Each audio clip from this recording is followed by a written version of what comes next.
नमस्कार दोस्तों, मेरा नाम है इमरान मनी और मजा में आपका स्वागत है। दोस्तों आज के वीडियो में हम बात करने वाले कि फ्यूचर ऑप्शंस में ट्रेडिंग कैसे करते हैं।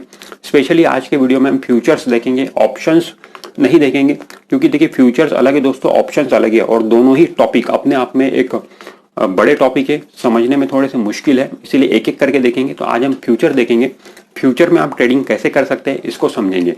तो फ्रेंड देखिए, फ्यूचर्स में ट्रेडिंग करने के लिए आपके पास में एक डीमैट अकाउंट होना चाहिए। जिस तरीके से आप कैश मार्केट में ट्रेडिंग करते हैं, इक्विटी मार्केट जिसको हम बोलते हैं, उसमें जिस तरीके से ट्रेडिंग करते हैं वही डीमैट अकाउंट से आप फ्यूचर्स में भी ट्रेडिंग कर सकते हैं। अब देखिए दोस्तों, फ्यूचर थोड़ा सा एडवांस सब्जेक्ट है, ठीक है, इसीलिए यहाँ पर मैं अजम्पशन ये लेके ये चल रहा हूँ कि आप लोगों को इक्विटी मार्केट का नॉलेज है, कैश मार्केट का नॉलेज है। फ्यूचर उन्हीं लोगों को समझने की कोशिश करनी चाहिए जो ऑलरेडी कैश मार्केट को समझते हैं, इक्विटी मार्केट को समझते हैं, क्योंकि फ्यूचर एक सेकंड स्टेप है, ठीक है। फर्स्ट स्टेप में अगर आप बिल्कुल नए हो स्टॉक मार्केट के बारे में, अगर आपको कुछ भी नॉलेज नहीं है, तो पहले आपको कैश मार्केट को समझना पड़ेगा, इक्विटी मार्केट को समझना पड़ेगा, क्या होता है शेयर और किस तरीके से सारी चीजें चलती है, फिर उसके बाद में फ्यूचर, ठीक है। Future is a second step. तो मैं यहाँ पे ये मान के चल रहा हूँ कि आपको कैश मार्केट पता है, आपको इक्विटी मार्केट पता है। अब देखिए दोस्तों, फ्यूचर में आप किस तरीके से ट्रेडिंग कर सकते हैं, ठीक है। आपका डीमैट अकाउंट है, उसी डीमैट अकाउंट से आप फ्यूचर में ट्रेडिंग कर सकते हैं, ठीक है। बट पहले आप एक चीज चेक कर लेना कि आपके डीमैट अकाउंट के अंदर में फ्यूचर का जो सेगमेंट है, मतलब जो डेरिवेटिव फ्यूचर एफएनओ का जो सेगमेंट होता है वो एक्टिवेट है या नहीं है, क्योंकि बहुत सारे डीमैट अकाउंट में, बहुत सारे लोगों के डीमैट अकाउंट में वो सेगमेंट एक्टिवेट होता नहीं है, क्योंकि जब वो डीमैट अकाउंट ओपन करते हैं उस समय शायद वो चीज़ मेंशन नहीं करते हैं कि मुझे फ्यूचर ऑप्शन में भी आगे जाके ट्रेडिंग करना है। तो वो अगर एक्टिवेट नहीं है तो उसको एक्टिवेट करवा लीजिए, ठीक है। वो एक्टिवेट करने के लिए आप अपने ब्रोकर से बात करिए। उसके लिए ब्रोकर आपसे मे बी पैन कार्ड मांग सकता है और साथ में 6 मंथ का बैंक स्टेटमेंट मांग सकता है, ठीक है। उससे हेल्प से वो एक्टिवेट हो जाएगा। एक बार अगर आपका फ्यूचर ऑप्शन एक्टिवेट हो गया तो उसके बाद में आप इजीली फ्यूचर ऑप्शन में ट्रेडिंग कर सकते हैं, ठीक है। अब देखिए दोस्तों, इसको हम थोड़ा सा कैश मार्केट से कंपैरिजन करके समझेंगे तो आपको समझने में बहुत ज़्यादा आसानी होगी, ठीक है। देखिए दोस्तों, कैश मार्केट में हम क्या है कि एक सिंगल शेयर भी खरीद सकते हैं, बट फ्यूचर में ऐसा नहीं है। फ्यूचर में हमें मिनिमम एक लॉट खरीदना पड़ता है, ठीक है। एग्जाम्पल के रूप में हम मान लेते हैं कि रिलायंस इंडस्ट्रीज, ठीक है। रिलायंस इंडस्ट्रीज कैश मार्केट में है, जिसका भाव अभी 1800 रुपए के आसपास है, ठीक है। कैश मार्केट में आप एक सिंगल रिलायंस इंडस्ट्रीज खरीद सकते हैं, मतलब एक शेयर रिलायंस इंडस्ट्रीज का खरीद सकते हैं कैश मार्केट में। बट फ्यूचर में ऐसा नहीं है। फ्यूचर में वही जो रिलायंस इंडस्ट्रीज है उसका मिनिमम एक लॉट आपको खरीदना पड़ेगा, एक लॉट। रिलायंस इंडस्ट्रीज का जो एक लॉट है वो 500 शेयर का एक लॉट है, मतलब 500 शेयर मिनिमम आपको फ्यूचर में खरीदने पड़ेंगे, ठीक है। कैश मार्केट में क्या है कि सिंगल क्वांटिटी भी हम खरीद सकते हैं, बट फ्यूचर में मिनिमम लॉट हमको खरीदना पड़ता है और हर शेयर का जो लॉट साइज है वो अलग अलग होता है। रिलायंस इंडस्ट्रीज का 500 शेयर का है, किसी का 1000 शेयर का रहता है, किसी का 1500 शेयर का रहता है। तो डिपेंड करता है कि शेयर का प्राइस क्या है, उस हिसाब से उसका लॉट साइज डिसाइड होता है। और जो लॉट की टोटल वैल्यू रहती है वो 9-10 लाख रुपए के आसपास होती है, ठीक है। एग्जैक्ट नहीं होती है, बट आगे पीछे वो चलती है। अब जैसे कि रिलायंस इंडस्ट्रीज का जो लॉट है, 500 शेयर का लॉट है, रिलायंस का भाव 1800 रुपए, 500 मल्टीप्लाई बाय 1800 करे तो 9 लाख रुपए के आसपास होती है। तो रिलायंस इंडस्ट्रीज का ये जो कॉन्ट्रैक्ट है 9 लाख रुपए का है, ठीक है। तो इस तरीके से कॉन्ट्रैक्ट की वैल्यू होती है, ठीक है। अब देखिए दोस्तों, मन में एक सवाल आता है, शायद आपके मन में भी आ रहा होगा कि मैं फ्यूचर में, ठीक है, एक लॉट खरीदने की बात हो रही है, मिनिमम 500 शेयर खरीदना पड़ेगा, दैट मीन्स एक लॉट खरीदना पड़ेगा। ये 500 शेयर आप कैश मार्केट में भी तो खरीद सकते हैं, ठीक है। फिर फ्यूचर मार्केट क्यों अलग से बना हुआ है? तो फ्रेंड देखिए, कैश मार्केट में से खरीदने में फर्क है और फ्यूचर से खरीदने में फर्क है। देखिए दोस्तों, कैसा है, अगर आप कैश मार्केट से खरीदेंगे 500 शेयर, 500 मल्टीप्लाई बाय 1800 कितना रुपया होता है? 9 लाख। अगर आप डिलीवरी के लिए ये चीज खरीद रहे हो तो आपके ब्रोकर को आपको 9 लाख रुपए पे करना पड़ेगा, ठीक है। 9 लाख रुपए आपको देना पड़ेगा, ठीक है, अगर कैश मार्केट में अगर आपको 500 शेयर खरीदना है तो, ठीक है। लेकिन फ्यूचर में ऐसा नहीं होता है दोस्तों। फ्यूचर में आपको पूरे पैसे नहीं देना पड़ता है, फ्यूचर में आपको मार्जिन अमाउंट देना पड़ता है। वो मार्जिन अमाउंट 20%, 25% ऐसी होती है, ठीक है। वो अलग अलग होती है, हर शेयर के लिए अलग अलग होती है और वो चेंज भी होते रहती है। शेयर के परफॉर्मेंस के हिसाब से वो चेंज होते रहती है। तो मान लो अगर 20%, 25% मार्जिन अमाउंट है और रिलायंस का जो कॉन्ट्रैक्ट है वो 9 लाख रुपए का है, 500 मल्टीप्लाई बाय 1800, 9 लाख रुपए, ठीक है। तो 9 लाख रुपए आपको देने की जरूरत नहीं है, उसका 20-25% आपको देना पड़ेगा, मतलब 1.25 लाख रुपए, 2 लाख रुपए या 2.25 लाख रुपए के आसपास आपको अमाउंट देना पड़ेगा। अब मतलब देखिए दोस्तों, आपने 2-2.25 लाख रुपए देकर रिलायंस के 500 शेयर खरीद लिए फ्यूचर में, जो कि आप कैश में नहीं कर सकते थे, ठीक है। तो ये फायदा है फ्यूचर का, ठीक है। और दोस्तों देखिए, जो प्राइस होता है शेयर का फ्यूचर में और कैश मार्केट में, उसमें थोड़ा डिफरेंस होता है, ठीक है। और नॉर्मली जो फ्यूचर में जो प्राइस चलता है वो प्रीमियम पे चलता है, मतलब थोड़ा ज़्यादा चलता है। मान लो कैश मार्केट में रिलायंस का भाव 1800 रुपये है, तो आपको फ्यूचर में रिलायंस का भाव 1810 रुपये, 1815 रुपये ऐसा दिख सकता है, ठीक है। तो जब ऐसा चलता है तो हम उसे बोलते हैं कि शेयर प्रीमियम पे चल रहा है। कैश मार्केट में 1800 रुपये का रिलायंस है, फ्यूचर में 1815 रुपये चल रहा है, तो हम बोलेंगे कि 15 रुपये प्रीमियम में चल रहा है, प्रीमियम पे चल रहा है रिलायंस का शेयर, ठीक है।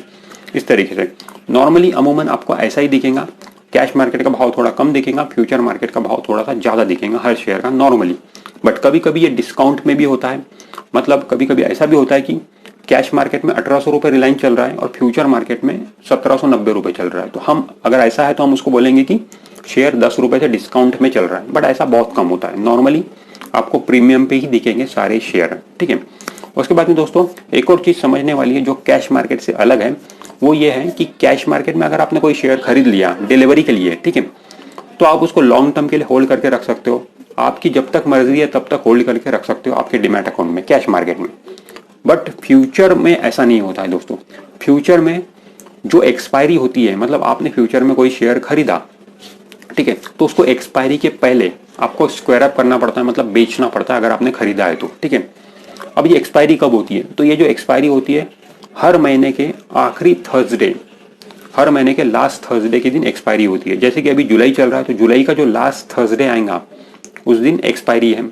एट ए टाइम 3 कॉन्ट्रैक्ट चालू रहते हैं। अभी जुलाई, अगस्त, सितंबर ये 3 महीने के कॉन्ट्रैक्ट चालू है। एट ए टाइम 3 कॉन्ट्रैक्ट आपको चालू मिलेंगे, ठीक है। करंट मंथ, नेक्स्ट मंथ और उसका नेक्स्ट मंथ, मतलब जुलाई, अगस्त, सितंबर, ठीक है। तो हर महीने की आखिरी थर्सडे जो है उस दिन उसकी एक्सपायरी रहेंगी। मान लो अगर आपने जुलाई महीने का फ्यूचर खरीद लिया रिलायंस का, ठीक है, तो जुलाई महीने का जो आखिरी थर्सडे है उस दिन आपको वो बेचना पड़ेगा, कंपलसरी आपको बेचना ही पड़ेगा। अगर आप नहीं बेचेंगे तो एक्सचेंज अपने तरफ से बेच देगा, ठीक है, जुलाई महीने का लिया है तो। अब आपके पास में ऑप्शन ये भी रहता है कि आप जुलाई का नहीं लेते हुए नेक्स्ट मंथ का ले लो, मतलब अगस्त का भी आप ले सकते हो। फिर अगस्त का अगर आप लोगे तो जो अगस्त का जो आखिरी थर्सडे है उस दिन आपको कंपलसरी बेचना ही पड़ेगा, ठीक है। मतलब एक्सपायरी को आपको बेचना ही पड़ेगा, या तो एक्सपायरी के पहले आप कभी भी बेच के निकल सकते हो, ठीक है। इस तरीके से होता है।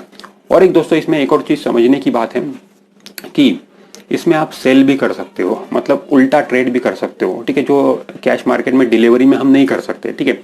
उल्टा ट्रेड मतलब कैसा कि जैसे कि मैंने आपको बताया कि जो सीधा ट्रेड होता है, जैसे कि पहले खरीदना और बाद में बेचना, ये सीधा ट्रेड हो गया। उल्टा ट्रेड मतलब पहले बेचना और बाद में खरीदना। फ्यूचर में आप ऐसा भी कर सकते हो, मतलब रिलायंस को आपने बेच दिया 1800 रुपये के भाव पे, आपने फ्यूचर में रिलायंस बेच दिया, ठीक है। फिर आपको लग रहा है कि रिलायंस नीचे आएगा इसीलिए आपने बेचा। रिलायंस फिर 1780 रुपये हो गया, 1770 रुपये हो गया, नीचे आया 30 रुपये, तो आपने खरीद लिए, 30 रुपये का आपका फायदा हो गया। ऐसा भी होता है, उल्टा ट्रेड भी होता है फ्यूचर में, ठीक है। अब ये देखिए इसे बोला जाता है शॉर्ट सेलिंग, ठीक है। जब हम पहले सेल करते हैं बाद में खरीदते हैं उसको बोलते हैं शॉर्ट सेलिंग। शॉर्ट सेलिंग अपने आप में एक बड़ा सब्जेक्ट है, अलग सब्जेक्ट है, उसको हम किसी और वीडियो में अलग से समझेंगे।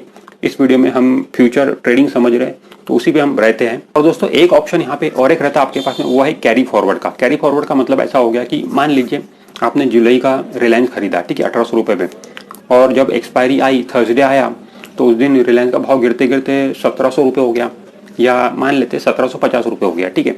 अब आपके खरीदी भाव से रिलायंस का भाव 50 रुपये नीचे आ गया, आपका कितना ज़्यादा नुकसान हो रहा है? एक शेयर पे 50 रुपये मतलब 500 शेयर पे कितना हो गया, ठीक है। अब इतना ज़्यादा नुकसान आप लेना नहीं चाहते हो, ठीक है, और आपको ये लग रहा है कि नेक्स्ट मंथ मतलब अगस्त में रिलायंस वापस से 1800 रुपये क्रॉस कर जाएगा, ऐसा लग रहा है, तो आप उसे बेचना नहीं चाहते हो, मतलब लॉस बुक करना नहीं चाहते हो, तो ऐसे केस में आप कैरी फॉरवर्ड कर सकते हो। कैरी फॉरवर्ड करने का मतलब ऐसा होता है कि उसको बेच दो आप, जुलाई महीने का जो है उसको एक्सपायरी के दिन आप बेच दीजिए, और नेक्स्ट मंथ जो है अगस्त महीने का आप खरीद लीजिए, मतलब जुलाई का बेच के अगस्त का खरीदना, इसको बोला जाता है कैरी फॉरवर्ड। बट जब आप ऐसा करते हो तो आपको ब्रोकरेज देनी पड़ती है दोनों तरफ। जुलाई का जब बेचोगे तब भी ब्रोकरेज देना है, अगस्त का जब खरीदोगे तब भी ब्रोकरेज देना है, मतलब ब्रोकरेज का आपका नुकसान होता है, बट आपकी पोजीशन बनी हुई रहती है वैसी, ठीक है। इस तरीके से आप कैरी फॉरवर्ड कर सकते हो। अब देखिए दोस्तों फ्यूचर ऑप्शन जो है इसमें ये बड़ा प्रॉफिट और बड़ा लॉस का खेल है, ठीक है। यहाँ पे लॉसेस भी बड़े बड़े होते हैं क्लाइंट को, और अगर प्रॉफिट हुआ तो प्रॉफिट भी बड़े बड़े होते हैं, ठीक है। क्योंकि देखिए दोस्तों सीधा सीधा लॉट में खेल हो रहा है यहाँ पे। जैसे कि मैंने आपको बताया कि रिलायंस का 500 शेयर का लॉट है। अब रिलायंस का भाव अगर 2 रुपये भी बढ़ा तो सीधा सीधा आपका 1000 रुपये का प्रॉफिट है अगर आपने खरीदे है तो, और रिलायंस का भाव अगर 2 रुपये नीचे गिरा तो सीधा सीधा 1000 रुपये का लॉस है। तो इतनी ज़्यादा मूवमेंट होती है अगर शेयर का प्राइस थोड़ा सा भी हिलता है तो, ठीक है। इस तरीके से फ्यूचर में होता है। अब दोस्तों फ्यूचर में हमें ट्रेडिंग करना चाहिए या फिर नहीं करना चाहिए, तो देखिए दोस्तों, फ्यूचर जो है प्योरली ट्रेडर लोगों का काम है, जो ट्रेडर है, और ट्रेडर भी वो वाले जो नॉर्मल ट्रेडर नहीं, जो इंट्राडे ट्रेडिंग करते हैं कैश मार्केट में, वो वाले ट्रेडर नहीं। यहाँ पे जो ट्रेडर होते हैं बहुत ही बड़े जिगरे के होते हैं, बहुत ही बड़े हिम्मत वाले होते हैं और बहुत ही एग्रेसिव इन्वेस्टर होते हैं। उन लोगों का काम है फ्यूचर में ट्रेडिंग करना, ठीक है। जो बहुत ही ज़्यादा कंजर्वेटिव है, बहुत कच्चे दिल के हैं, उन लोगों के लिए फ्यूचर मार्केट नहीं है। उन लोगों को फ्यूचर मार्केट से दूर रहना चाहिए। आप बहुत एग्रेसिव हो, बहुत हिम्मत है आप में, बहुत रिस्क लेने की कैपेसिटी है अगर आपके अंदर, तो फिर फ्यूचर मार्केट आपका है, ठीक है। तो फ्रेंड्स, इस वीडियो में हमने समझने की कोशिश की कि फ्यूचर में किस तरीके से हम ट्रेडिंग कर सकते हैं। मुझे उम्मीद है कि आपको काफ़ी कुछ समझ में आया होगा। थोड़ा सा जल्दी समझ में आता नहीं है फ्यूचर, तो अगर आपको नहीं समझा तो वापस से ये वीडियो देखिए, ठीक है, आपको फिर से समझ में आ जाएगा। तो फ्रेंड्स, मुझे उम्मीद है कि ये वीडियो आपको अच्छा लगा होगा। अगर ये वीडियो अच्छा लगा है तो वीडियो को लाइक जरूर कर दीजिए, और आपने अभी तक हमारे चैनल सब्सक्राइब नहीं किया है तो हमारे चैनल सब्सक्राइब करके बेल आइकॉन जरूर प्रेस कर दीजिए। बाय।